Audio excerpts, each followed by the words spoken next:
Good evening and welcome to the October 5th, 2015 Jurupa Unified School District Board of Education meeting. Roll call vote, or roll call please. Here. Here. Here. Here. Here. Here. Here.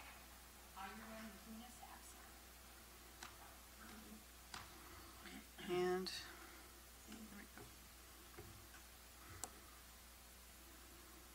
my computer is having technical difficulties. Oh, there we go. Okay. All right. And McKenna, would you lead us in the flag salute, please?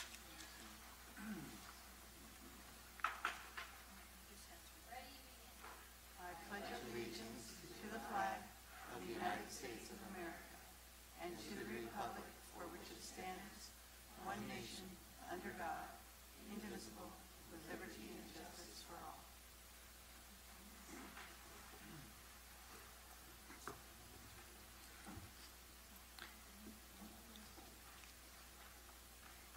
And next is inspirational comment. Ms. Chard? This was stated by Vince Lombardi, which you know is a successful football coach. The difference between a successful person and others is not a lack of strength, not a lack of knowledge, but rather a lack of will. Thank you. And next we'll have welcome of the 2015-16 student board members, Mr. Duchan. Thank you, Madam President. Welcome this evening. Thank you for coming out on this. Is it raining out now? No, not right now. So, Karina, can we start with you? Good evening. I want to apologize for having my phone out. I have a couple of last-minute notes on here. So, I have placed 2 tickets for season admission to our JVHS choir concert on every one of your guys' part of the desk. And I'd like to start with the Jurupa Valley Silver Brigade Marching Band program successfully completed its first competitive field show in Southern California School Band and Orchestra Association in over 7 years. Not only did our Silver Brigade successfully compete, they earned a rating of first place in their division, competing against 9 other programs. Secondly, our late start tardies have tremendously decreased this year. We began our year with 113 late start tardies, and we have reduced them to 36. This means 98% of our students who attended school were on time. As of today, all tardies had a restart at step 0.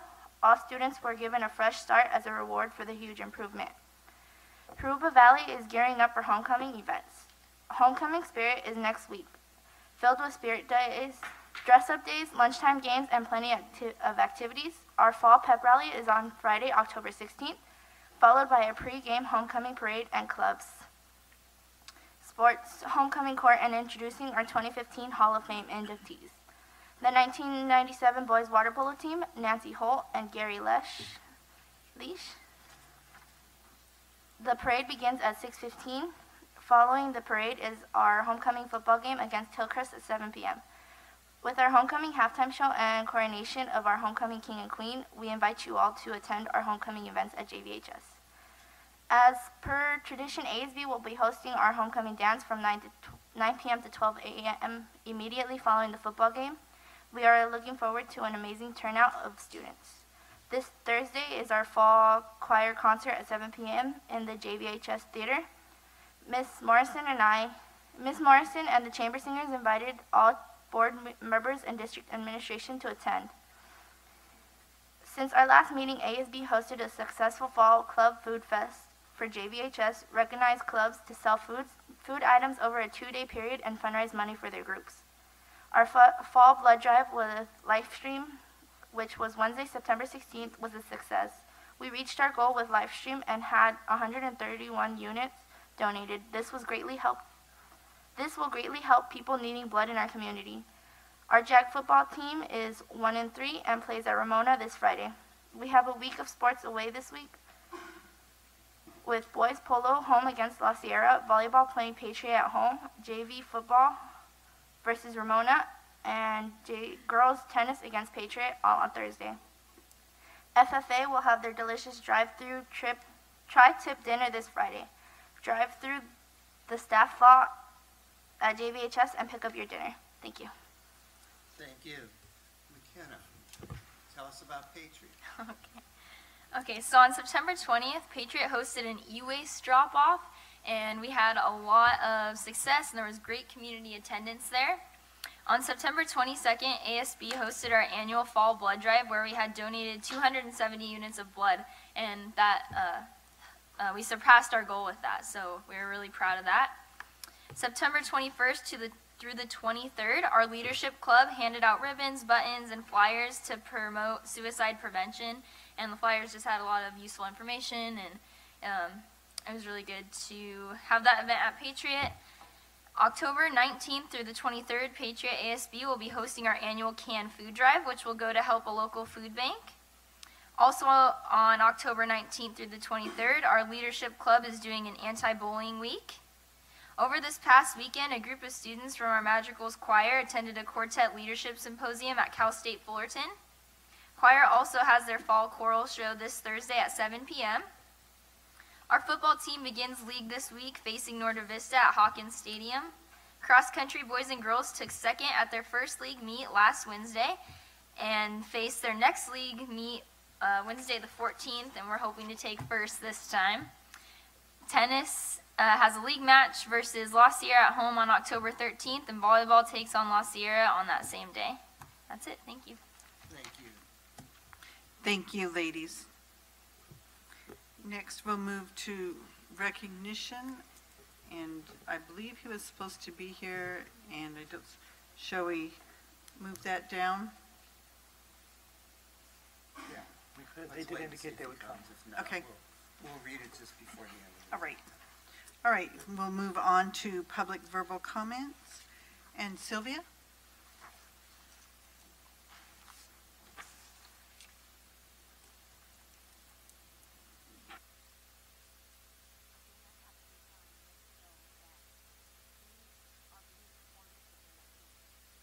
Hold on a minute, your mic's not on. There was a report made at Camino Real about the other custodian, night custodian's door. I go to his closet because that's the only place there's hot water to mop the floors with. If he was running to get away from someone who was trying to attack him and wanted to go in there, he couldn't, because that doorknob completely turns around. You have to jimmy it before you can get the key in there to open. That was reported out September 16th. As of now, it still has not been fixed.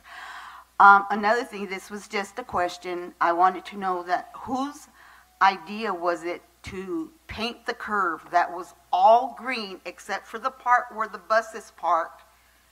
It was all green, now it's completely red. Where I work is Glen Avon South, which is a special needs school, special ed kids. All my room 3 kids are in wheelchairs. And a lot of majority of the kids in the other classes are also in wheelchairs. Some of these kids, their parents pick them up and have to actually carry them to their vehicle. Now, I don't know whose idea it was to change that curve, but it's wrong. Because you know what? It is about the kids. We are all here because of the kids. And if we can't adhere to their needs, what good are we? We are no good if we can't help these kids out, in turn help their parents deal with them.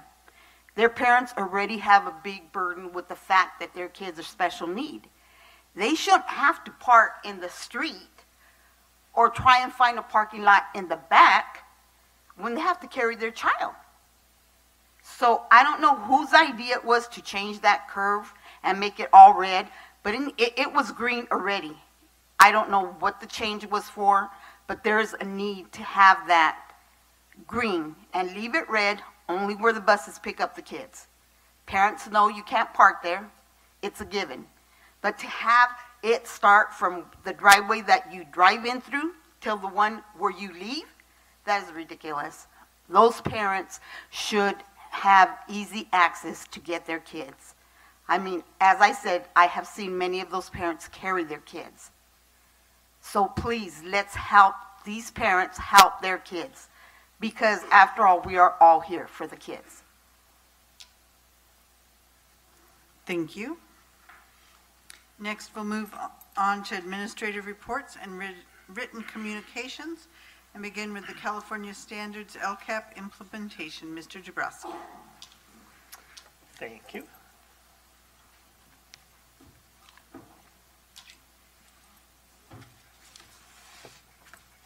Wait just a second while the slides load up.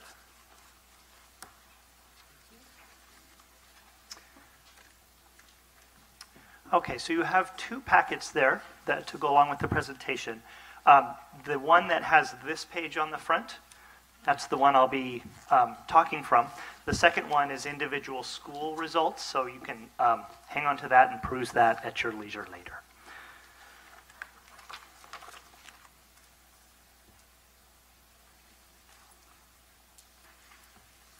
All right, so as you know, we've talked a lot about this.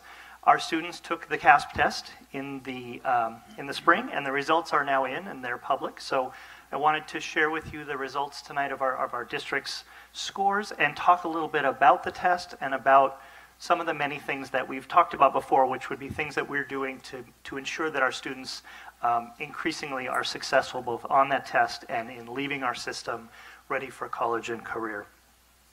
So you know that in the wake of this test, we're in the middle of preparing for a new future. We know that our students will live and work in a world that's different than the one that we went to high school and began to live and work in. We know that there have been a lot of changes to our curriculum over the last few years with the onset of Common Core standards, now called California State Standards, with Next Generation Science Standards. All of the things that have happened in the last couple of years have been really a major shift in the way we do business, the way we educate our students.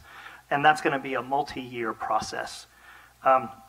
We know that our students are going to enter a world where we need students who are workers that are adaptable, who can apply their knowledge in different situations, who can find information, assess that information's value, and integrate and arrive at creative solutions. It's not the world we grew up in where finding the information is difficult. Now the information is there in overdrive. They have to be able to determine its value, determine its worth, find the right information, and be able to act on that. The implementation of this new approach has been a huge process in our district. For the last 3 years, our teachers have been learning new instructional practices. The curriculum has been aligned to the Common Core State Standards, or now the California State Standards. We've talked a lot about our units of study, about standards prioritization, about our teachers' involvement in that process. But it's been a very big system-wide process. And now we have this assessment that will give us a measuring stick to see how our students are doing in the new standards. This test is one of many measures. We have our units of study assessments that measure how our students are doing on a more regular basis. We have performance tasks that students complete as a part of their instruction that give teachers good information about student success. And we have formative assessment that our classroom teachers give throughout the year that measure student success. And then this one measure is another measure that measures our students towards the end of the year. Compared to the CST that we took back in the day, it assesses dramatically different skills. Problem solving, perseverance, application of knowledge, listening, reading complex texts. We've talked over the years about the increase in text complexity that the new standards require over what we had before. It involves specifically doing and analyzing research, and in math, using real-world math problems and applying that math knowledge, which is all are very different than the test we took before and the standards we worked in before.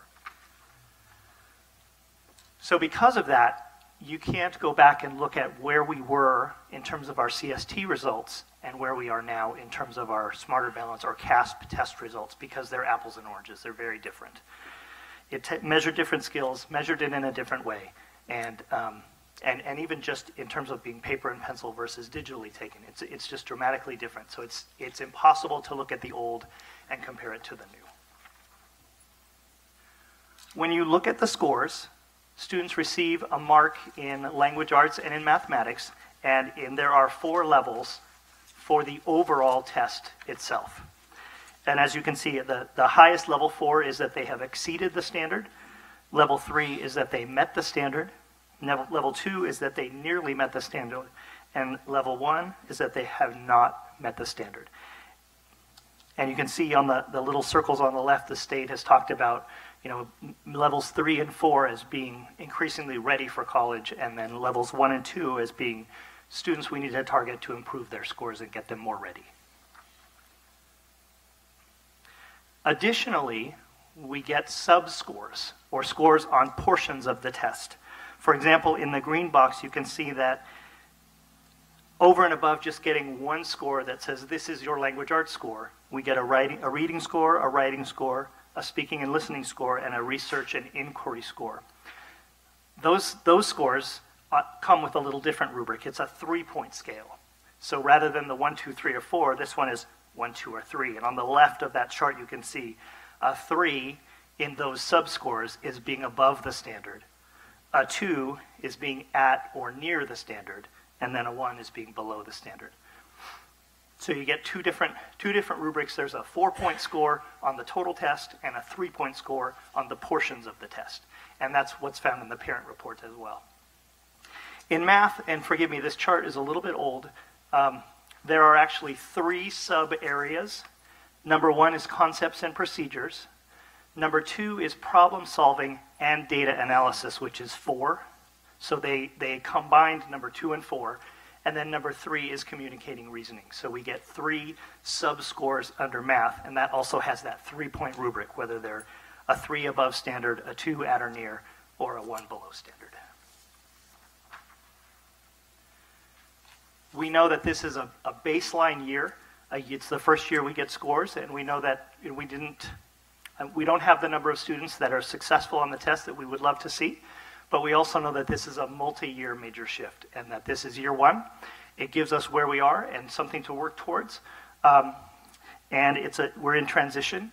You know, we really could say, for example, if we look at a student who's in 9th grade this year, so it would have been in 8th grade last year, took the test as an 8th grader, had some instruction as an 8th grader under the new standards, some of maybe 7th grade, but K6 was under the old standards with the old assessment. So it's a long process, and it will take a few years to make this transition. And it's not surprising for us to see that our numbers of students that are at the 3 and 4 level are not where we would want them ultimately to be. So these are the scores. When you look at the bars, we'll look at 3rd grade, and at the bottom, the lighter blue, those are the students who are at the level 1, so are below the standard. The next darker shade up, which is roughly you can see between 50 and 75, is a level 2, or meaning near meeting the standard. The next bar up, the darker blue, is a level 3, which means they met the standard, and then the darkest blue up at the top is those that got a 4, or they were above the standard. So this chart shows our language arts scores at the different grade levels that they took that assessment. And you can see that the bottom bars are larger than we would like them to be. But that's going to change. If we go to the next one that shows our scores in math, same thing. The bottom bars are scores levels 1 and 2, and the top 2 bars are levels 3 and 4.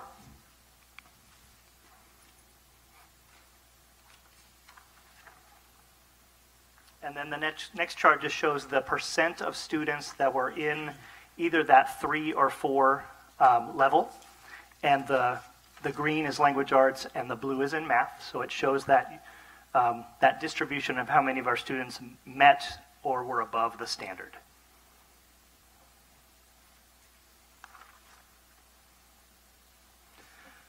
So the next question in my mind when I first saw those scores is, what are we doing about it? You know, what are we doing to make sure that our students are increasingly successful? And so there's a couple different areas I'm going to talk about in terms of what we're doing about it.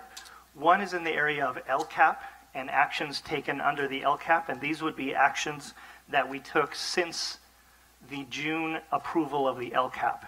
As you know, we received a little bit higher level of funding than we anticipated when the budget came about, and so there were There were decisions to be made during the summer, and we worked as a group to determine the best actions. We already had a plan. We knew some things were funded and some things weren't, and so we were able to fund some additional items, and I'll talk about those quickly. Under additional math support, we were able to add additional teachers at each high school to work with students who were below level in math, to provide interventions and more support to increase their level of achievement in math. Same thing at the middle school. We were able to add additional teachers, intervention teachers, to support students who are struggling at the middle school. We are, you'll see later in the agenda tonight, talking about devices. You know, as we've talked before about the test, about the standards, about the world our students will go into, technology is a big piece of that. And you've seen an increasing number of technology purchases. Over the last couple of years, we purchased a lot of laptops and carts to enable students to be able to take the assessments. We're looking at a different kind of device, and I won't steal Paula's thunder. We'll talk about that in a little bit, but you'll see some on the agenda tonight. We want our students to have more readily access or available for using the devices to be used during instruction as well as taking the assessment, so that they're more skillful at that. We're increasing the level of support in our technology department as a whole, so that, you know, as we get more and more devices and more students using those devices and more teachers instructing with those devices, we want to make sure we adequately support that for them. We had, for those of you that are familiar with AVID, AVID was primarily a secondary school thing until very recently. And at the secondary school model, students sign up to be a member of AVID, and they take an AVID support class, a tutorial, and they get all sorts of great instruction, and it's very college-oriented, and it's been a really successful program. So recently, AVID Elementary came into play, and we had an opportunity for some of our schools to get involved with that last year, and seven of them chose to immediately jump on board. And we have several more that will be doing that over the course of this year to start next year. And one of the differences, and I'll speak more at length at AVID another time, but one of the differences is that AVID Elementary is for all students at a school. So those benefits will be school-wide for all of our students, and it's really based in preparing students for the things they need when they get to secondary school and high school. So it's going to be a great thing. We also have a contract with Sandy Sanford, who formerly was started Key Data many years ago. He's a data guru, and he's working with us to build a great predictive data analytics system so that we can say, for example, look at our, I'll make this up, a third grade student, and say, if a third grade student scores at this level on this assessment, then we can predict that they're going to struggle when they get to 9th grade or 10th grade or whatever it is, and be able to put some things in place to intervene and help those students to be successful. So we're working with him to do that. We were able to add some counselors a counselor at each of our career centers at our high schools, and they will be working hard to better provide information for our students to be able to seek out and attend and qualify to attend the college of their choice or the career path of their choice. We started AP Physics, once again, an attempt to offer our highest level classes for our high achieving students so that they can be competitive with other students in other districts in attaining the college of their desire. You'll recall we purchased the Geometer Sketchpad a couple of meetings ago. That is a great program that goes along with our new math adoption. It's a digital program where students can learn and grasp geometry concepts more readily. As we've talked a lot about our units of study and all of the curriculum and things that are going on with our transition, one of the things we found would be really helpful, we added a teacher on special assignment whose job will be to work directly with those unit writers and with the grade level teams that they represent, so that as unit writers make changes to units or as assessments are improved, that person can be the conduit between say the 5th grade team. 5th grade team gets together and decides there's an improvement to be made in their assessments. They make that change.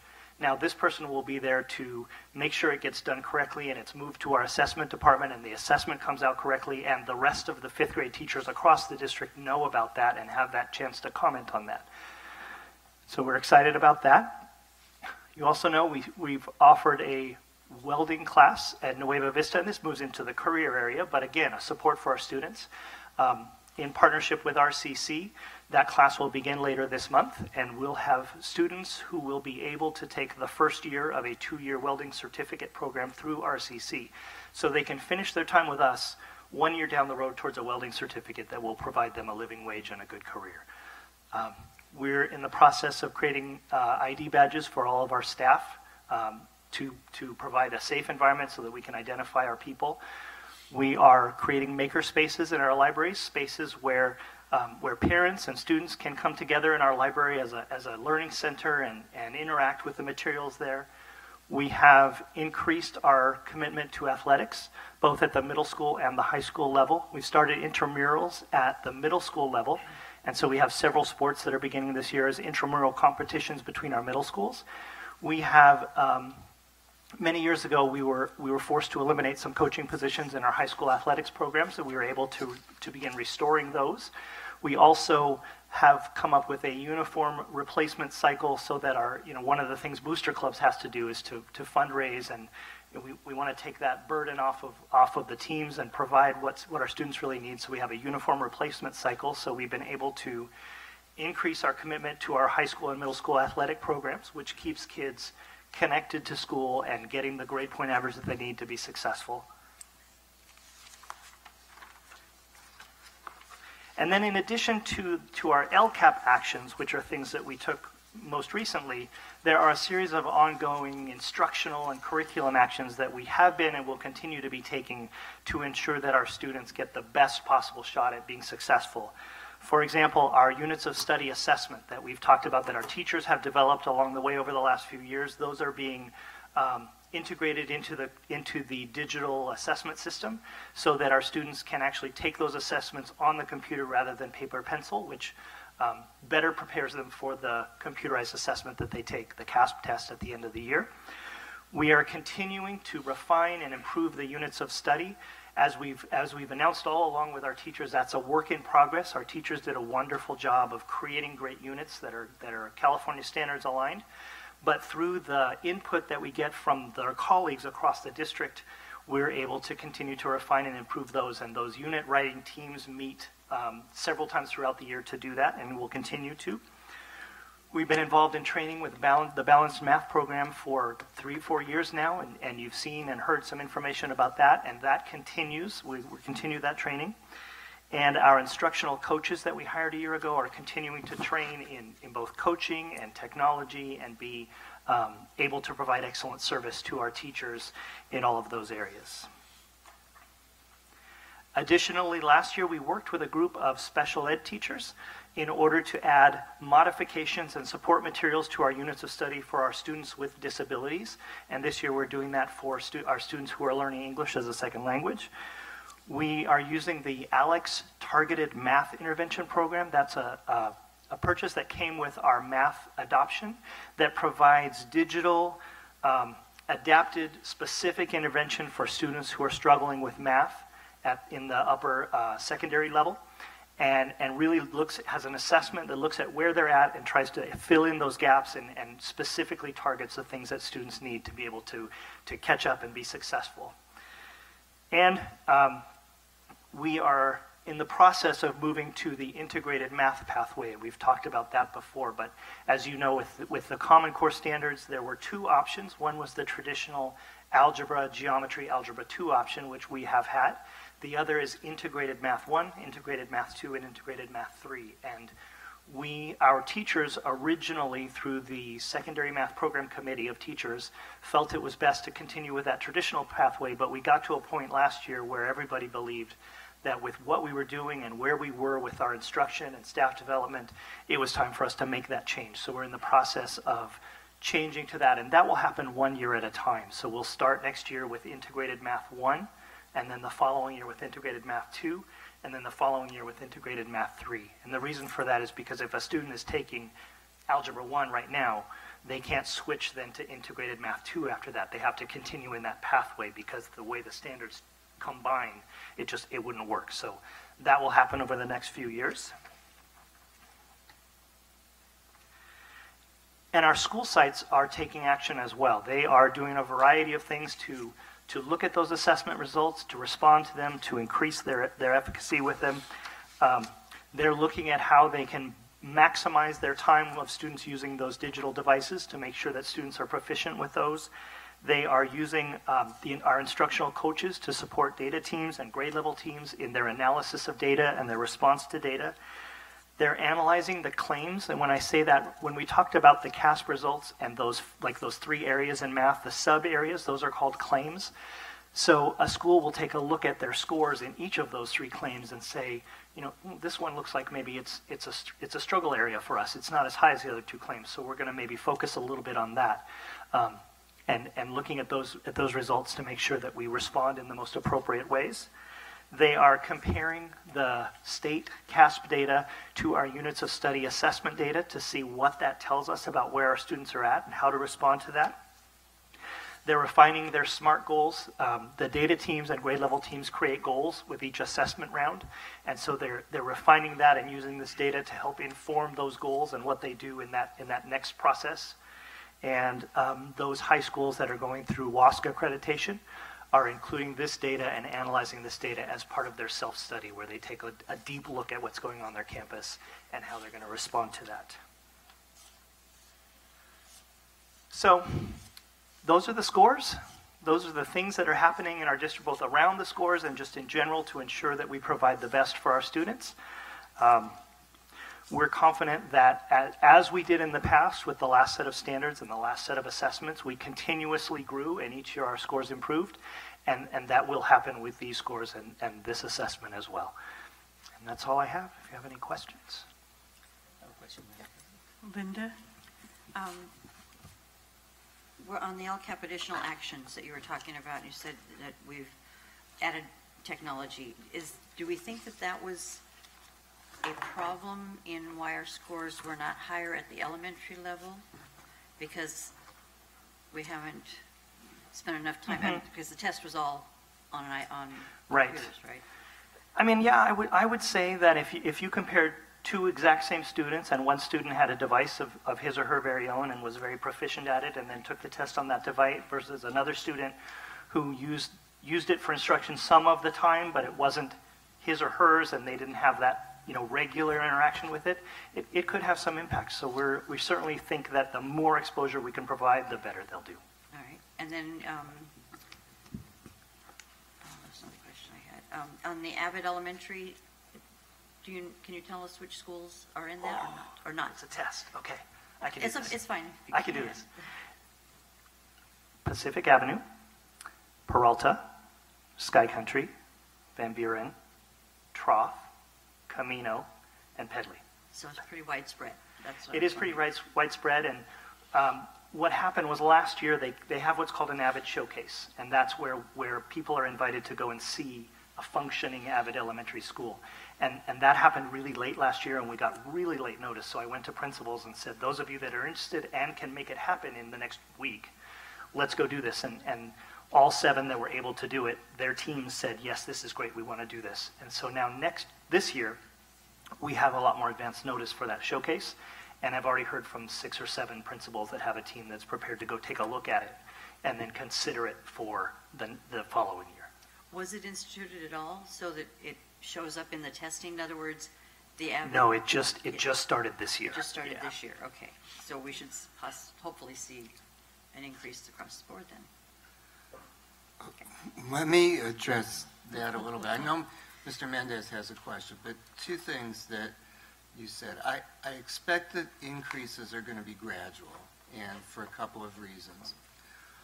As you look at test scores across the state, they have almost a direct, and when I say almost a direct, like close to 1-to-1 correlation with the socioeconomic status of students, which in itself has almost a direct correlation with parent education. And so you see that across the state.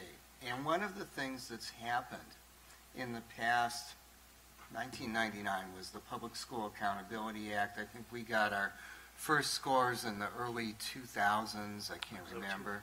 Tests changed somewhat over time, and part of the goal was to close the achievement gap, which we did.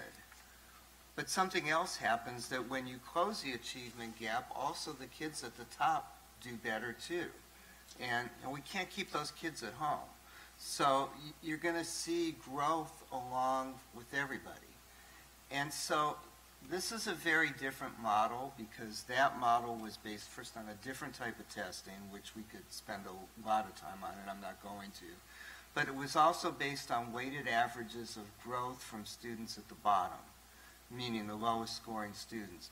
This is about the numbers of students who score at or near standard. So those are probably in some ways the most critical numbers.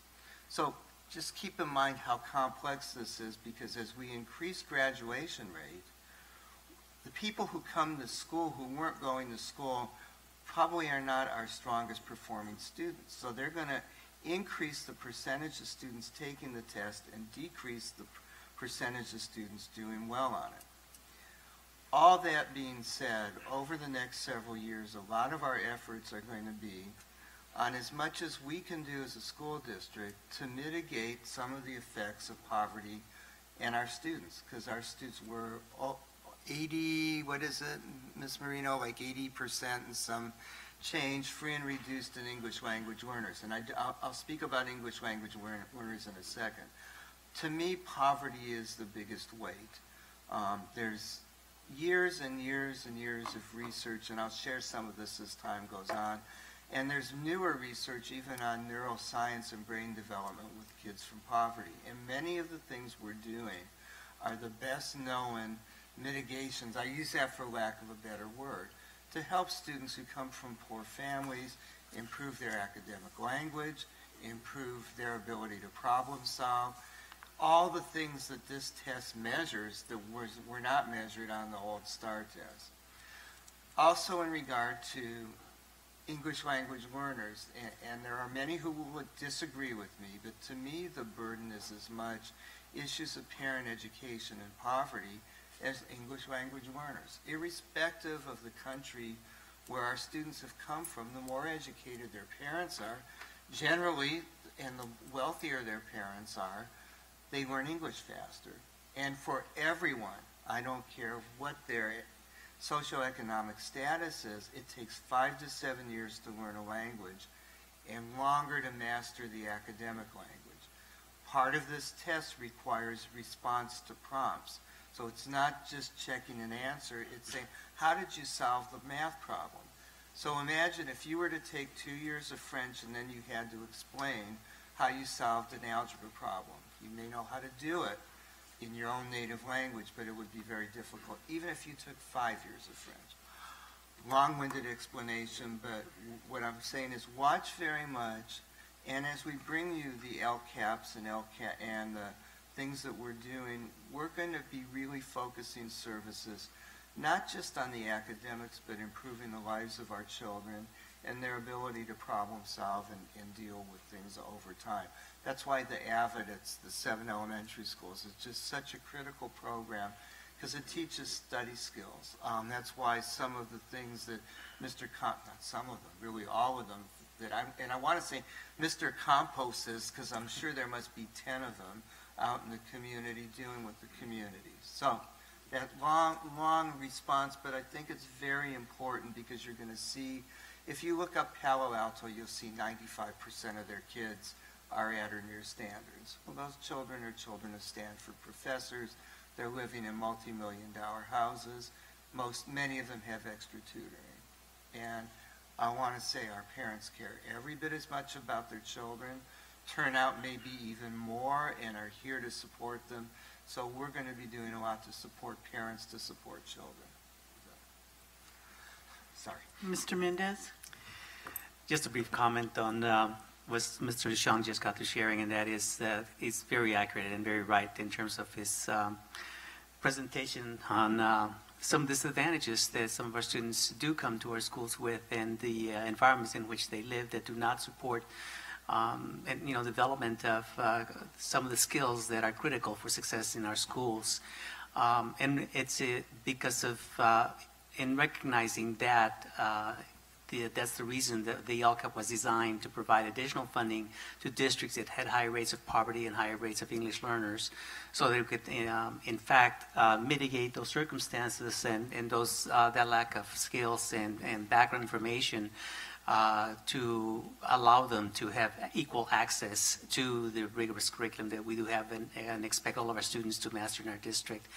And so the real challenge to us as we're looking at here is to figure out what the best way is to use those resources and target them and really make them have a significant impact on the success of these students.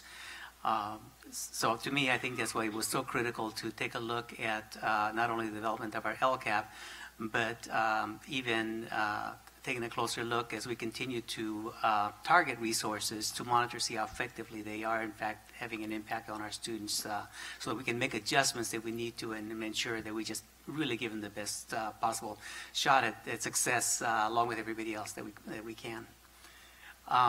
The comment that I had, or the question actually, was in relation to the assessment itself. Are we going to be seeing pretty much the same format, the same standard, the same assessments that we saw last year, or are they making any changes to the manner in which the tests are going to be designed or given, or the content that will be incorporated into this year's assessment that are coming up in the spring? You know, we saw some changes between the pilot year and the actual year that you know, they made some changes as a result of the pilot. But I've not seen anything about changes in terms of the format or the types of questions on the assessment itself. They may take a look at the scaled score and the way in which they calculate things, but I don't believe there'll be any substantive changes at this point. The only comment I have to make is I hope there are formatting changes, because for special ed students, the test, and I think a lot of the scores is just due to the navigation, the test navigating. You don't just fill in the bubble or bring down a score. You've got to actually set up, and a lot of kids, they don't have that practice at home. They're used to playing video games and that, but not maneuvering the types of things that they need to maneuver in this test to get the scores in that. So I think the test still has a ways to go. If you surveyed teachers, and I know through my group of teachers, the state received a lot of feedback from it of how it needed to be changed to make it more accessible to everybody and to make it easier to navigate through different areas of the test. And one of the benefits as we digitize our own district assessments, EDM's the company that assists us in doing that and maintains those assessments. They're busy providing opportunities that require the same types of manipulations that our students will take at the CASP. Right. So the closer we can get those types of activities in our own assessments, the better we'll be. Madam President, I have Yes. a question.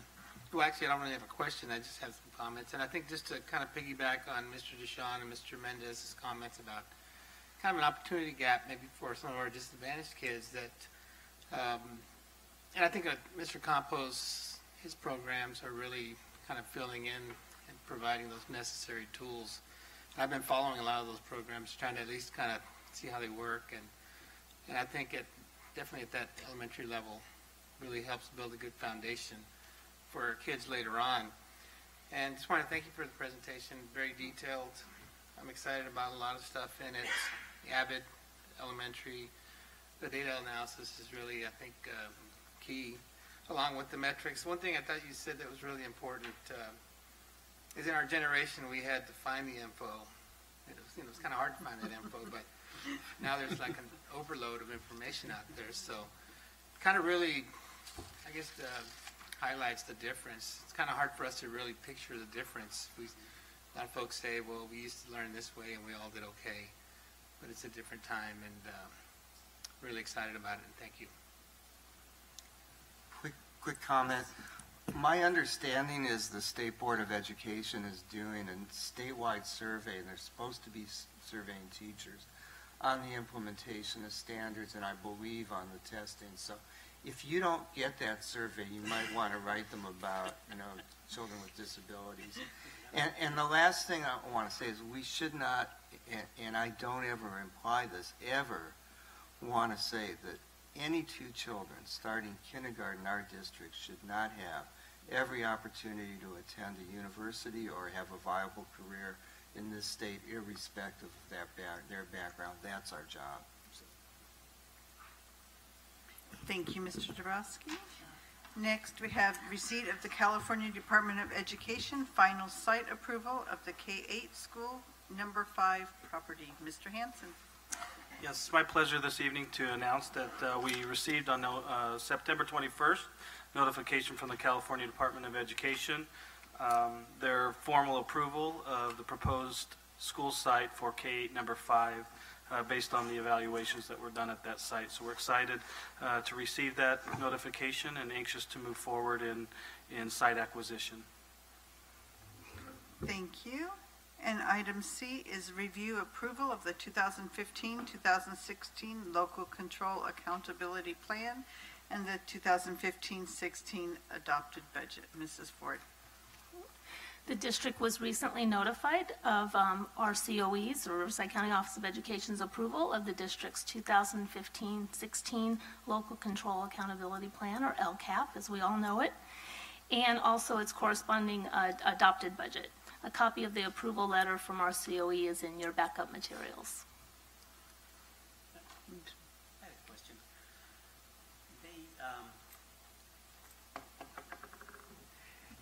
In their letter, they also indicated several recommendations, and I was just wondering what the thoughts were after you looked at the recommendations that they made, whether you felt they were on target, whether they were helpful. Are there some that we can implement right away, or what was the response of the team as they took a look at this information? You're probably talking about the I'm sorry. LCAP recommendations? I'm sorry. Yes, I am. Right? Okay. No, So okay, I no, will no, turn that to Dave. Well, I'll hold off my question until then. Oh, I was trying to find my document here, No, no, the no. one I couldn't find. There's no presentation for me, so I would say we found all of them to be of value, and we'll certainly will be incorporating them as we revise the LCAP for next year. Okay, thank you. Next is to hear the report on the summary of the 2015-2016 interim intra-district attendance permits. Mrs. Ford. For our intra-district transfers, we had a total of 695 students that transferred from their home school to another school within the district. And out of that group of students, we had 435 students that were in elementary grades, and we had 260 that were secondary students. And this year, we had a total of 593 inter-district transfers, so those are our outgoing requests, so they're leaving our district.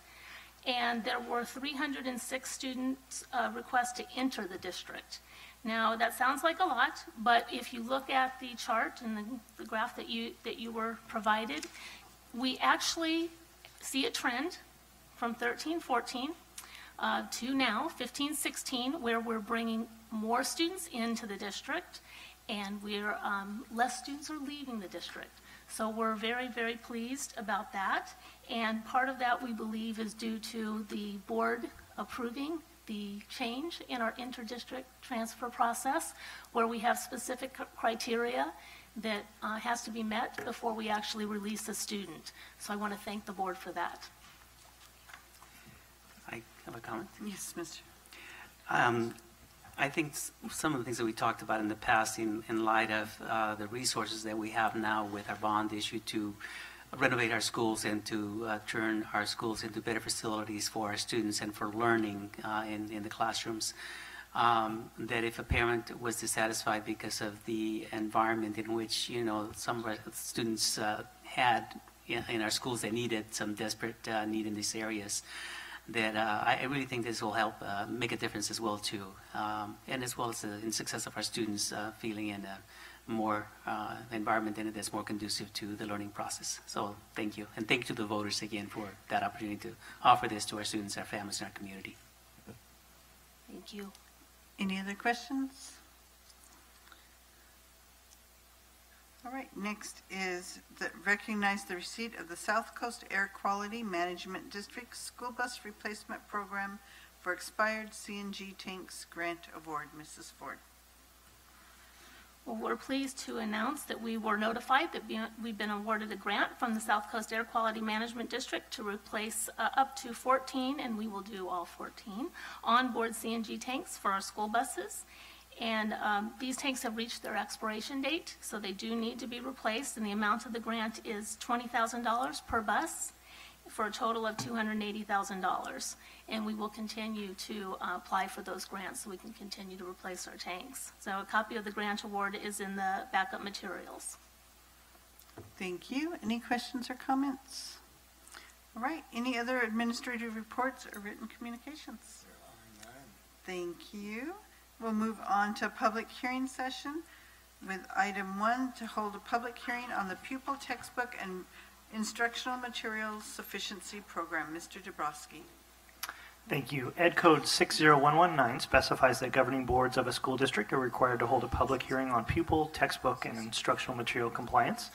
The president should formally open the public hearing on pupil textbook and instructional materials sufficiency program for 2015-16.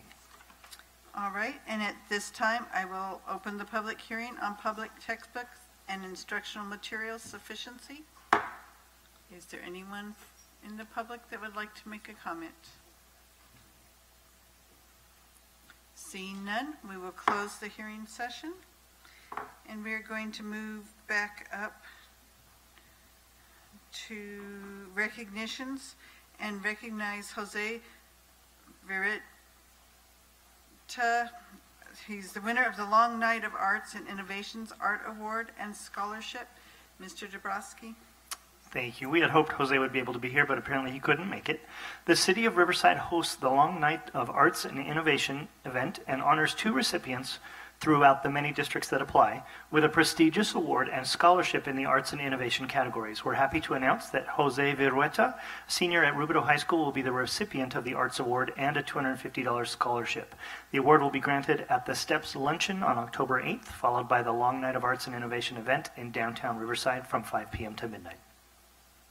Thank you. And I was able to be at the school when they notified him of winning, and he's the first student in any of Riverside County. This is the first year they're giving out the award. So it's quite an honor to get this as the first recipient. And we're sorry that him and his parents couldn't be here tonight. Next, we'll move to the action session to approve routine action items by consent, items A 1 through 10. Move for approval. Second. Have a motion by Mr. Mendez, a second by Mrs. Johnston. Roll call vote, please. Yes. Yes. Yes. Yes. Yes. Motion passes 5-0.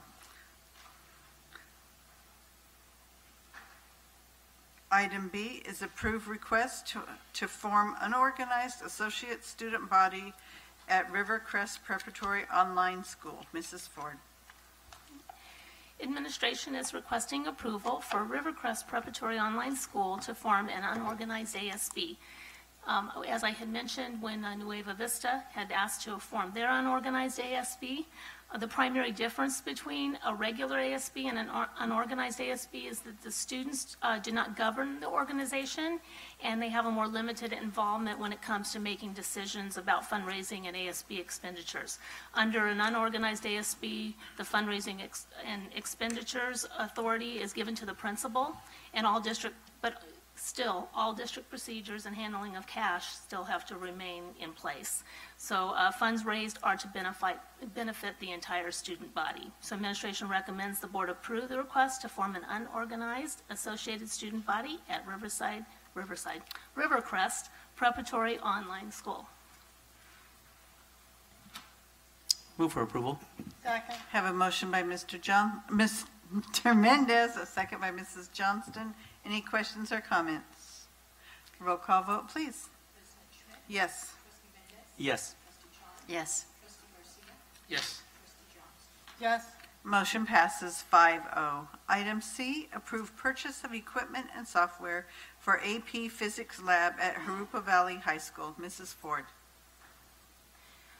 Administration is requesting approval to purchase a Pasco physics lab equipment and software for the new AP Physics program at Jurupa Valley High School.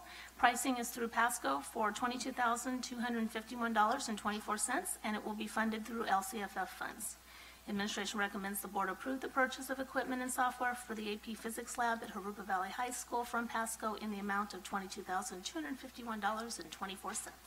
Move for approval. Second. Motion by Mr. Garcia, second by Mrs. Johnston. Questions or comments? I have a comment. I really think that it's exciting to see this on the agenda each time that comes up in relation to some of the challenging courses that we are now offering our students in our district, and I really look forward to continued success in this area. And it might be nice to see a report at a future meeting of some of these new courses that we have not offered in the past, and kind of get an idea of how students are receiving them, how they're doing, any additional resources that might be needed, just how the courses might go as we progress throughout the year. Thank you. Thank you. We have a motion and a second. Roll call vote, please. Yes. Yes. Yes. Yes. Yes. Motion passes 5-0. Item D is to approve purchase of Chromebooks and related equipment. Mrs. Ford. This is an exciting item. Administration is requesting approval to purchase 2 different models of Chromebooks and 3 different carts for a classroom pilot at Granite Hill, Pacific Avenue, and Miraloma Middle to use the Chromebooks. From the pilot, a single Chromebook model and cart will be selected, and an additional 1,400 Chromebooks will be purchased and deployed to students throughout the district. This is the district's initial entry into a one-to-one device environment, and SigmaNet is a professional services company that Mr. Josh Lewis has been working closely with, and they will be an integral component in the procurement of the devices, the asset tagging through laser etching, Google enrollment, and configuration of the device management, cart cabling and labeling, and device quality assurance and site deployment. The purchase will be funded through the Common Core state standards one-time unrestricted funds, and administration recommends that the board approve the purchase of the Chromebooks and related equipment. Thank you. Move to approve. Second. Have a motion by Ms. Johnston, a second by Mr. Garcia. Any questions or comments? I just have a quick question. Mrs. Ford, I know I'd asked you about kind of when would we get to one-to-one ratio, and thanks for the information you provided. I know Mr. Lewis provided some info as well. Just curious on how long do you think it would take, and I know this, you may not have an answer tonight, but just like to see in the future, how long would it take us to get to one-to-one?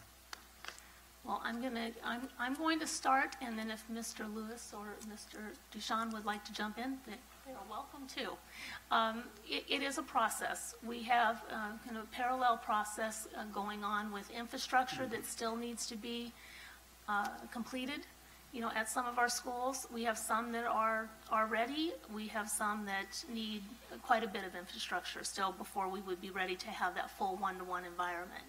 But we're making that goal to go that direction, and this will be the first in a series of a significant number of devices that you'll see coming forward to be able to put us in that position. But it will be a parallel installation. So what I also want to say is, having been one that I think 4 years ago said we should have one-to-one devices, then thankfully we saw other districts fail instead of us in doing that.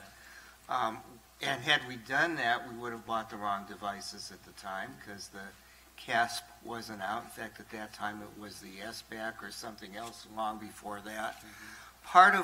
We need to learn, and we need to learn what kind of support our teachers need, what kind of support our students need, and what kind of support our parents need. So even as the infrastructure is put in, we also need a support system. And we're not even sure for whom yet. I mean, the kids may get these and not need any support at all. Likewise with certainly many of our teachers who are used to using technology. And we still have the whole process of integrating the use of technology with our units of study. So we're going to move deliberately and hopefully quickly, but we also don't want devices sitting there, nor to buy the wrong devices. And by the way, you may have mentioned this, but these are compatible with the devices that the students will take the CASP on. So kind of back to your question earlier is that we do think, just the ease of use of technology is important so that that's not an obstacle in completing the test. So.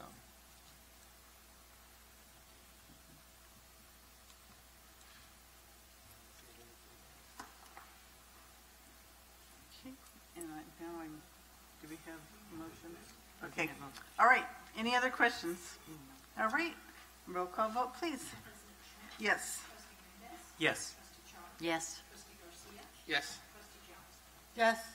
Motion passes 5-0. Item E is to approve the contract with Pro Pacific Pest Control for bird nesting mitigation at Patriot High School. Mrs. Ford. Move for approval. Second. Have a motion by Mr. Garcia, a second by Mr. Mendez. Questions or comments? Roll call vote, please. Yes. Yes. Yes. Yes. Yes. Motion passes 5-0. Item F, adopt resolution number 2016-23, sufficiency of pupil textbooks and instructional materials for 2015-2016. Mr. Dabrowski. Thank you. Ed Code specifies that in order to receive funding for the pupil textbooks and instructional materials program, the board needs to make a determination through a resolution as to whether each pupil in each school in the district has or will have by the 8th week of school sufficient textbooks or instructional materials or both to use in class and take home in each subject aligned to the academic content standards and consistent with the content and cycles of the curriculum framework adopted by the state board. And as you know, each year we are inspected through the county office, and 8 of our schools were inspected this year, and we passed with flying colors. So we do have the books required, and we would recommend the board adopt resolution number 2016/23, sufficiency of pupil textbooks and instructional materials for 2015-16. Move to approve. Second. Motion by Ms. Chard, second by Mr. Mendez. Questions or comments? Roll call vote, please. Yes. Yes. Yes. Yes. Yes. Motion passes 5-0. Item G, adopt resolution number 2016-24, approving and authorizing the execution of a school facilities funding and mitigation agreement. Mrs. Ford. Lennar Homes has presented an offer to enter into a school facilities mitigation and funding agreement for the formation of Community Facilities District number 15. We just keep adding those community facilities districts. And as the board is aware, a CFD is a financing mechanism provided by the district to developers to mitigate the school facility impact resulting from the proposed new development. CFD number 15 is proposed to include an estimated 106 units located west of Wineville, and that's in the Harvest Village area, so they're moving up towards Vernola Park, up in that area. And the amount of the school facilities funding is estimated to be generated, that's estimated to be generated by the CFD is approximately $1.8 billion. Tonight, the board is being asked to adopt a resolution approving and authorizing execution of a school facilities funding and mitigation agreement. And we do have Ms. Rachel Chang and of the Delinka Group and Ms. Lisa Wells from Nixon Peabody here tonight if you do have any questions about CFD number 15. Any questions or comments? I do have a question, and this is all new to me, so I don't really understand them. But I don't understand why we're forming I don't want to say that. It's not why, but is this a usual practice that when we are in this process that Lennar Homes are the ones that ask us to do the agreement rather than us ask them to do an agreement? Yes, usually the developers approach us, Okay. and then at that point we do get Delinka and Nixon Peabody involved in the process. But they do usually come to us. They could come to another agency within the area, but typically they come to the school district first because they do realize that especially putting residential homes in will have a direct impact on the schools and the school district. So we're cutting the middleman, basically, is what you're saying? So that, because it's saying that we're getting more than if we had not gone through this process. If we have from this agreement. I can probably answer part of that really quickly and simply. We have a statutory requirement, as do they, to pay a developer fee when they build houses. That developer fee generally is not enough to cover the real cost of building schools by design in state statute. They usually want to pay more, plus there's some advantages to them in their business plans to turn it into a CFD that are complex in that, for one thing, the homeowners can write off the tax as opposed to adding it onto the cost of the house. Okay. And that doesn't mean we couldn't go to them, but generally they come to us. Okay. Correct. And Ms. Char, to answer your question, to add on what Mr. Duchamp mentioned earlier, the developers, as a legal process, do have to provide a petition in order to form the CFD. Therefore, a lot of times we set the overview, or we reach out to the developers, letting them know that CFD is a financing mechanism Jurupa Unified School District is willing to offer to local developers as a public-private partnership to promote residential activities in the area. And to the extent that they're interested, we act on your behalf to correspond with them and receive their requests, and then work with your team of professionals to draft these legal documents. Okay. All right. I understand a little better now. Any other questions? Donna? No. All right, we're looking for a motion then. Well, I'll make the motion to, the administration recommends that the board adopt resolution 2016/24, approving and authorizing execution of a school facilities funding and mitigation agreement. Second. Thank you. We have a motion by Ms. Johnston, a second by Ms. Chard. Roll call vote, please. Yes. Yes. Yes. Yes. Yes.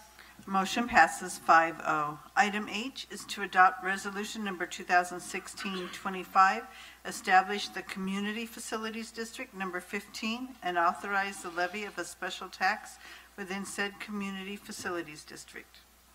Mrs. Ford. I would move to adopt the resolution 2016/25 to establish the Community Facilities District number 15 and authorize the levy of a special tax within said Community Facilities District. Second. Motion by Ms. Johnston, second by Ms. Chard. Questions or comments? Roll call vote, please. Yes. Yes. Yes. Yes. Yes. Motion passes 5-0. Item I, adopt resolution number 2016-26, resolution implementing the pre-qualification of construction contractors under Public Contract Code Section 20111.6. Mr. Hanson. Yes, as of January 1st, 2014, any construction contract awarded by a governing board is required to have all contractors and specified subcontractors be qualified for public work projects when the following conditions are met. If the project expenditure exceeds that of $1 million, a school district is over 2,500 students, and if the project will be funded by some monies from the school facilities program, state school facilities program. Part of this resolution relates to the board's responsibility in adopting and applying a uniform system for rating bidders on the basis of standardized questionnaire and financial statements. Although there's no state facility money at this time, it's our intent to prepare for the possibility those funds will come available. As such, it's necessary that this resolution be adopted so that we qualify for those monies when they come available. Therefore, it's administration's recommendation that the board approve resolution number 2016/26, resolution implementing pre-qualification of construction contractors under Public Contract Code Section 20111.6. Move to approve. Second? Motion by Ms. Chard, a second by Mr. Mendez. Questions or comments? I do have a question. Yes. Will we have to do a resolution each time that we have contractors bidding, or if we do it once, then we're set for the rest of it? Right, this is it. We're currently right now advertising for those contractors and subcontractors to submit the necessary documents, and then we'll go through the pre-qualification process with them. I have a quick question. Yes. So, really, I mean, especially because if we have these state bonds, maybe that would be matching. That's kind of really the reason we need to do this. Right, we would not qualify for the state contribution if we haven't pre-qualified our contractors and subcontractors for these types of projects mentioned. Okay. I just think is, I mean, don't we have a policy, I think, that we pre-qualify anyway? Yes. But we still, on top of that, we still need to have a resolution. Right, it's not necessarily to pre-qualify, it's more the resolution is to adopt a standard for qualification. Okay. And so that's what we've done, and it's in your supporting documents, the questionnaire and the rating system, and that allows us to, basically what'll happen is once these contractors are pre-qualified, we submit that list to our construction management firms, and so they know that those are the contractors that have been pre-qualified, and we only use those contractors. Okay, thanks. Mrs. Johnston? Do you do any other review of these companies? You have criteria or Yeah, other than what you tell us? Right, the review is comprehensive. You know, it goes into their financial statements, their ability to be able to do the size of work that is being proposed. Could be leveled between, you know, different increments of money and size of project. Their ability to be able to perform the work. It's their history and their ability to perform the work. So it's pretty comprehensive, and it's also pretty standard. The documentation that we use has been vetted by our legal counsel as well as our school facilities program consultants. Thank you. All right, we have a motion and a second. Roll call vote, please. Yes. Yes. Yes. Yes. Yes. Motion passes 5-0. Item J is to adopt at a second reading ordinance number 2016-01, ordinance of the Board of Education for the Jurupa Unified School District, acting as the legislative body of Community Facilities District number 13 of the Jurupa Unified School District, authorizing the levy of a special tax. Mrs. Ford. Move to approve. Second. Motion by Ms. Chard, second by Mr. Garcia. Questions or comments? Roll call vote, please. Yes. Yes. Yes. Yes. Yes. Motion passes 5-0. Item K, approve at a first reading revised board policy and administrative regulation 0450, comprehensive safety plan. Mrs. Ford. Board Policy and Administrative Regulation 0450 Comprehensive Safety Plan has been revised to include an annual update and board approval requirement, as well as new sections titled Tactical Response Plan and Public Access to Safety Plan. Copies of the current and the revised policies and regulations are included in your backup materials and are aligned with CSBA's suggested language and their model numbering system. Administration recommends the board approve at a first reading revised board policy and administrative regulation 0450 comprehensive safety plan. Thank you. Move for approval. Motion by Mr. Mendez. Second. A second by Mr. Garcia. Any questions or comments? Roll call vote, please. Yes. Yes. Yes. Yes. Yes. Motion passes 5-0. Item L, approve at a first reading new board policy 3312, contracts. Mrs. Ford. And this is a new policy, Board Policy 3312. Contracts outlines the requirements to enter into contracts for the acquisition of equipment, supplies, services, and other necessary resources. A copy of the new policy is included in your backup materials, and it is also aligned with CSBA's suggested language in the modeling numbering system.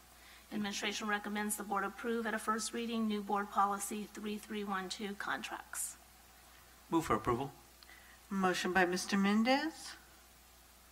Second. A second by Mr. Garcia. Questions or comments? Roll call vote, please. Yes. Yes. Yes. Yes. Yes.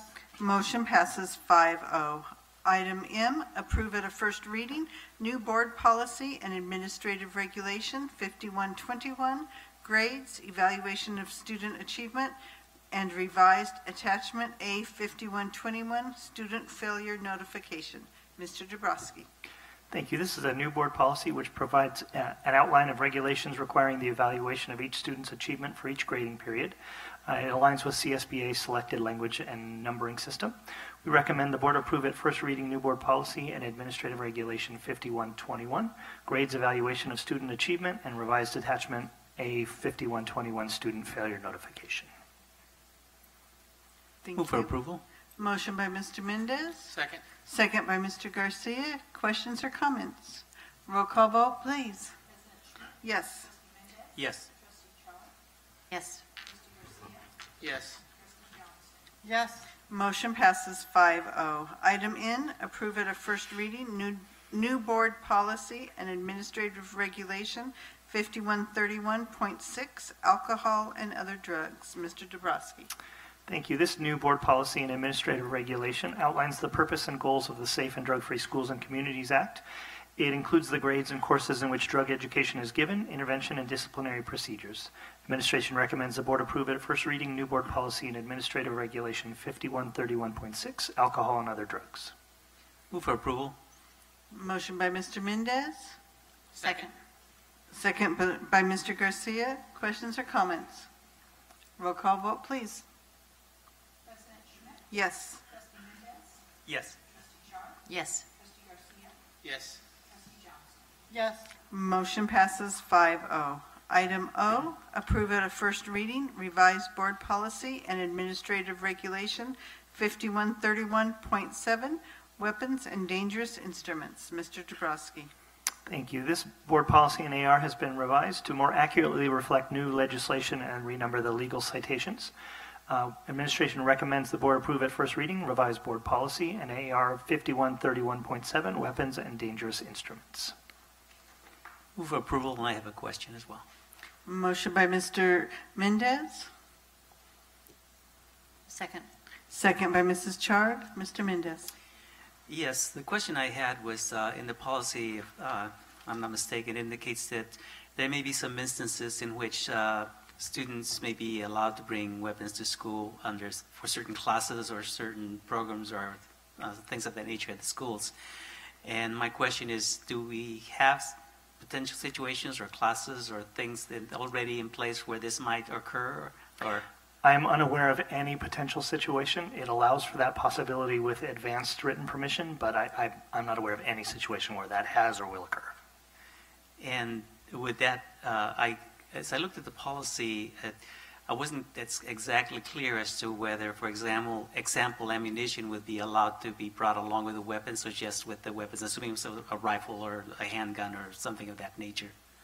Well, ammunition falls under explosive device because it has the powder and propulsion, so it may not fall under this, but it falls under another ed code. I found that curious to have that included in there, that they would be allowed to be brought for educational purposes. And the thought that sort of came to me was, say, for example, I know that I believe in a U.S. history here at the school, not school, maybe at this history, I'm not even sure, where they were studying the Revolutionary War period, and they wanted to bring in artifacts, including rifles and so forth, obviously to display as part of, the class process. And so I was sort of envisioning it maybe something along those lines. I don't know if a gun club would ever be, something would be a situation in which something like that would be allowed to be, done. I wasn't sure where, in terms of the policy, but I guess that would fall then under the discretion of the principal and authorization and written permission and all that stuff. It would, and I believe the reason it's in the policy is CSBA included it because it's part of ed code. So the legal, it exists legally, so I imagine it was placed in there because there is that legal provision. So, but again, it would certainly require permission of both the principal and someone at the cabinet level, and I don't anticipate that happening at all. Well, thank you. Thank you. We have a motion and a second. Roll call vote, please. Yes. Yes. Yes. Yes. Yes. Motion passes 5-0. Item P, approve at a first reading new board policy and administrative regulation 5141.3, health examinations. Mr. Dabrowski. Thank you. This policy and regulation outlines physical exams and screenings required at school entry and the importance of health examinations. Administration recommends the board approve at a first reading new board policy and administrative regulation 5141.3, health examinations. Move for approval. Second. We have a motion by Mr. Mendez, a second by Mr. Garcia. Questions or comments? Roll call vote, please. Yes. Yes. Yes. Yes. Yes. Motion passes 5-0. Item Q, adopted a first reading, revised and renumbered Administrative Regulation 3516.3, Earthquake Emergency Procedure System, and deletion of Board Policy 6411, Earthquake Preparedness Planning. No. Mrs. Ford. Administrative Regulation 3516.3, Earthquake and Emergency Procedure System, has been revised and renumbered to better align district earthquake emergency procedures with the Standardized Emergency Management System and the National Incident Management System. Policy 6411, Earthquake Preparedness Planning, was previously adopted in the district's old policy manual, and the material has been incorporated into the revised and renumbered regulation. Therefore, it will be formally deleted, 6411. Copies of the current revised regulations are included in the backup materials and are aligned with CSBA's suggested language and the modeling numbering system. Administration recommends the board adopt at a first reading revised and renumbered Administrative Regulation 3516.3, Earthquake Emergency Procedure System, and the deletion of Board Policy 6411, Earthquake Preparedness Planning. Thank you. Move for approval. Have a motion by Mr. Mendez, Second. a second by Ms. Chard. Questions or comments? Roll call vote, please. Yes. Yes. Yes. Yes. Yes. Motion passes 5-0. Item R, adopted a second reading, new board policy and administrative regulation 3516, emergencies and disaster preparedness plan. Mrs. Ford. Board Policy and Administrative Regulation 3516, Emergencies and Disaster Preparedness Plan, outline the components of the district and school site disaster preparedness plans. Copies of the new policy and regulation are included in the backup materials, and they are aligned with CSBA's suggested language and the modeling numbering system. Administration recommends the board adopt at a second reading new board policy and administrative regulation 3516, Emergencies and Disaster Preparedness Plan. Thank Move for you. approval. Motion by Mr. Garcia, Second. second by Mr. Mendez. Questions or comments? Roll call vote, please. Yes. Yes. Yes. Yes. Yes. Motion passes 5-0. Item T, adopted a second reading, revised board policy and new administrative regulation 5131.1, bus conduct. Mrs. Ford. Did I? Okay, let's go back to S, adopted a second reading, revised board policy and deleted administrative regulation 4040, employee use of technology. Mrs. Elzig. Move for approval. Second. Have a motion by Mr. Garcia, a second by Mr. Mendez. Questions or comments? Roll call vote, please. Yes. Yes. Yes. Yes. Yes. Motion passes 5-0. Now, item T, adopted a second reading, revised board policy and new administrative regulation 5131.1, bus conduct. Mrs. Ford. Move for approval. Second. Motion by Mr. Mendez, second by Ms. Chard. Questions or comments? Roll call vote, please. Yes. Yes. Yes. Yes. Yes. Motion passes 5-0. Item U, adopted a second reading, revised board policy and deleted administrative regulation 6163.4, student use of technology. Mr. Dabrowski. Move for approval. Second. Motion by Ms. Chard, second by Mr. Mendez. Questions or comments? Roll call vote, please. Yes. Yes. Yes. Yes. Yes. Motion passes 5-0.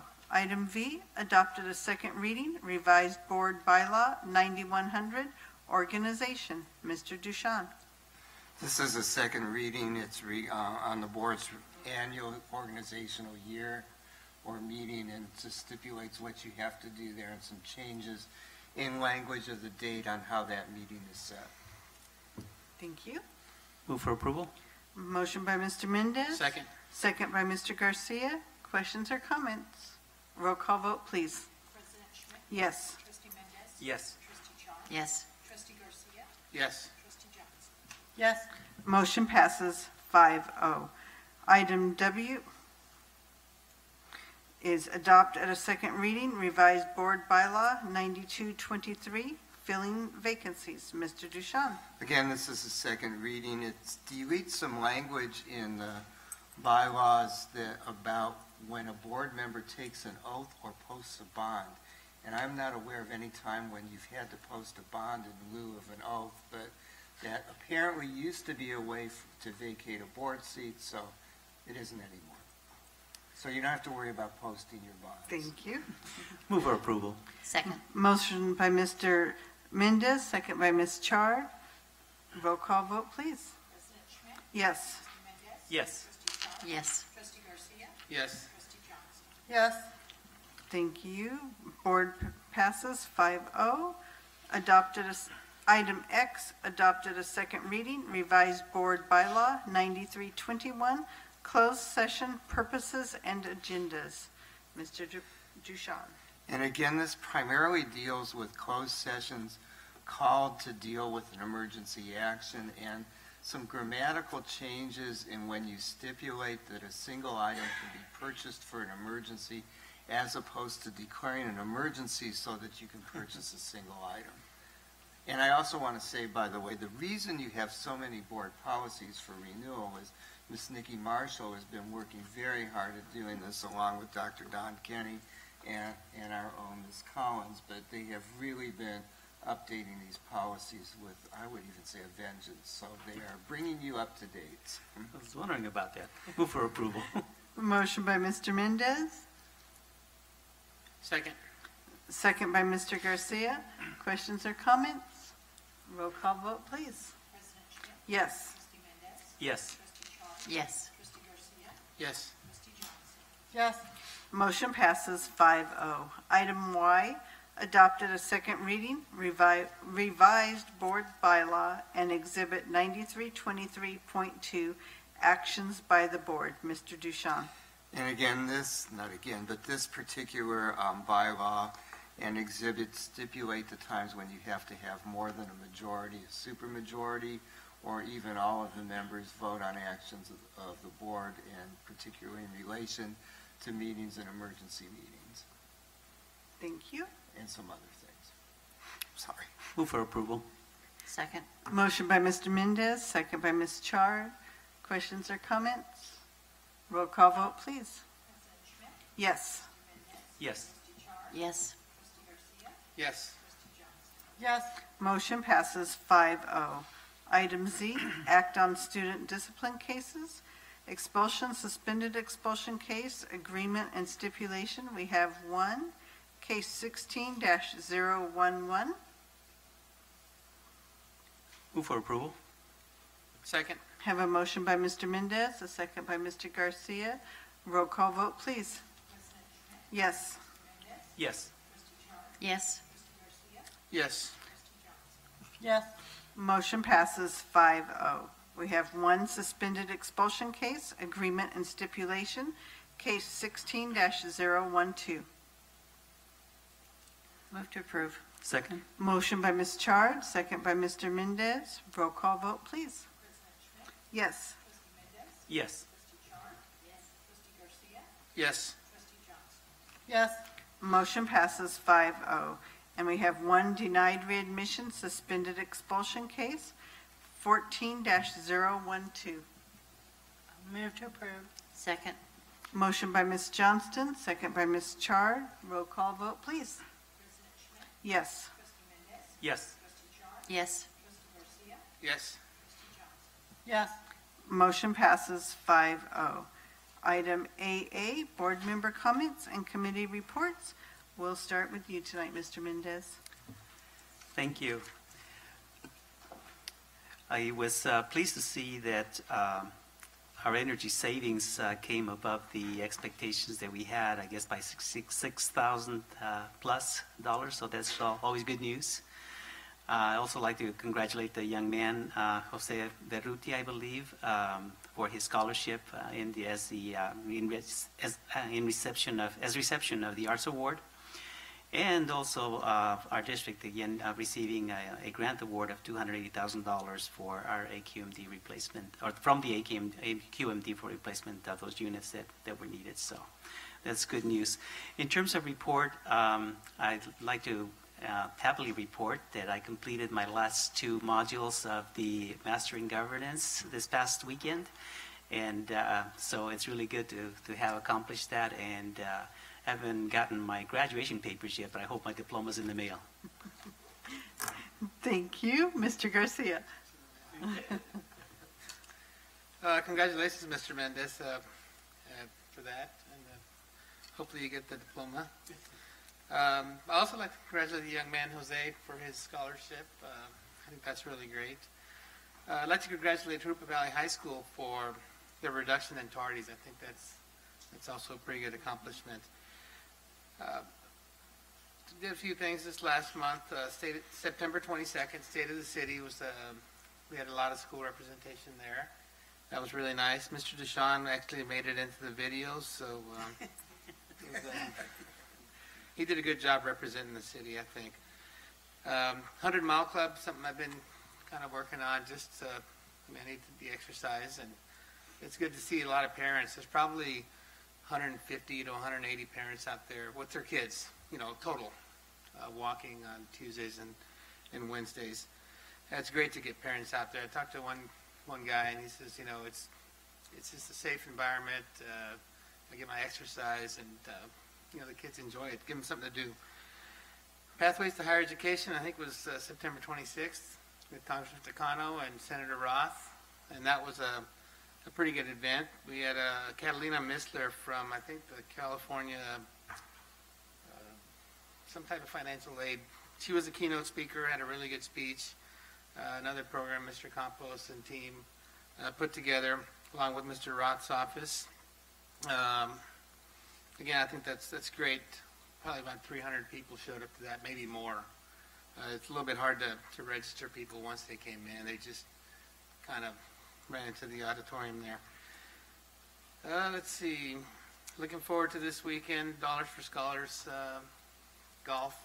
Mr. Hanson and I and a couple other folks are going to be playing in that. So hopefully raise some money for that program. And the family picnic's coming up, so I'm looking forward to spending some time with some of the folks in the district. So that's all I got. Thank you. Thank you. Mrs. Johnston. Walk to school day is Wednesday. I'm walking to school. Ina Arbuckle.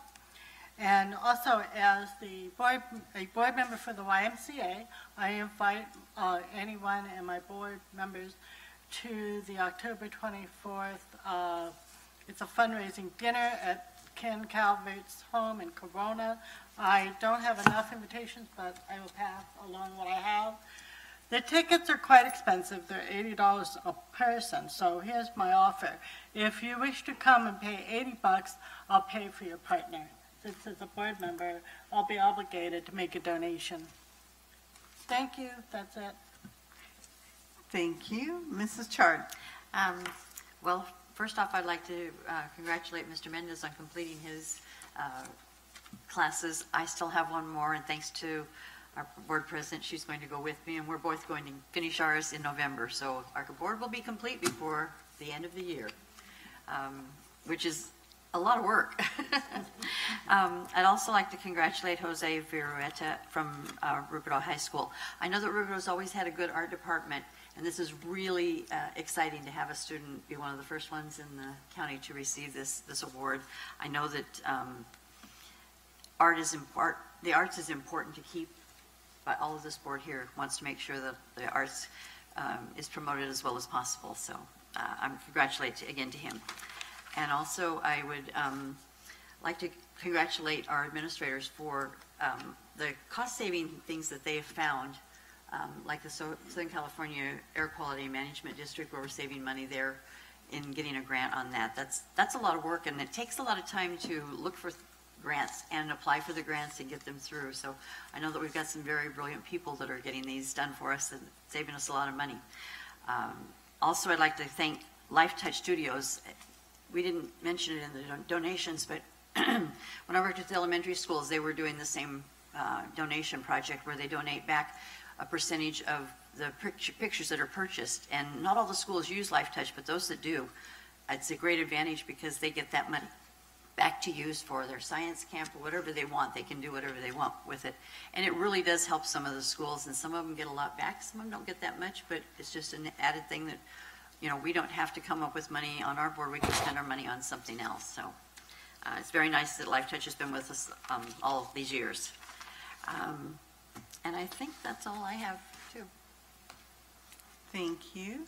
And I'd like to remind everyone that it's raining or we're going to have a lot of heat, so it must be fair time and FFA and 4-H kids selling. They've closed the fair yesterday, but the kids are still showing because there's covered arenas.